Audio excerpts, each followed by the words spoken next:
Do you ever get one of those headaches that just won't quit?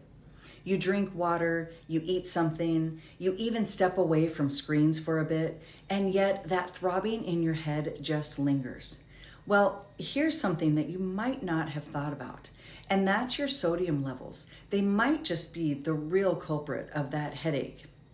So sodium imbalances, they're either too much or too little, can really mess with your body's fluids, the fluid balance, and the brain is not a fan of that. It really likes balance. Now, there's a couple of technical terms with this. It's hyponatremia and hypernatremia. We're going to stick with the basics, but really want to talk about some of these differences and things that we can do. So let's first talk about too little sodium. If you are sweating a lot, drinking lots of plain water, or eating a super low sodium diet, then your sodium levels can drop too low. Now, when that happens, your cells start holding on to excess water, and guess what? That includes your brain cells.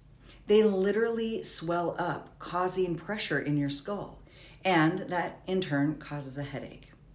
Now, some of the signs and symptoms that you might be low on sodium include things like fatigue, dizziness, muscle cramps, and yes, that pounding headache.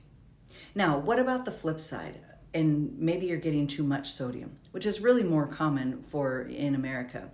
Well, if you're snacking on salty foods, hitting the takeout menu a little too often, eating a standard American diet, or not drinking enough water, then your sodium levels might be too high.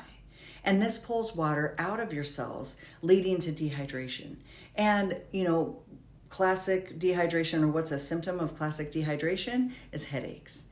Now, how do we strike the right balance?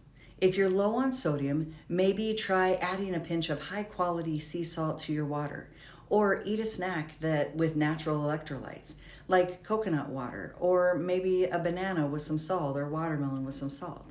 If you've gone overboard on salt, then you might need to increase your water intake and focus on potassium-rich foods like avocados and leafy greens.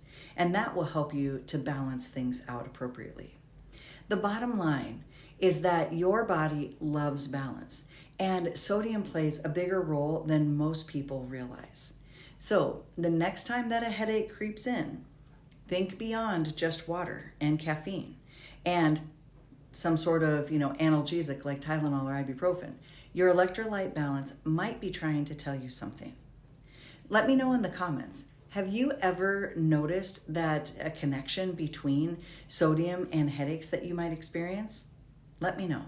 And don't forget to like and subscribe and check out my Nourishing Body, Mind, and Spirit book for more simple, science-backed ways to take care of your health.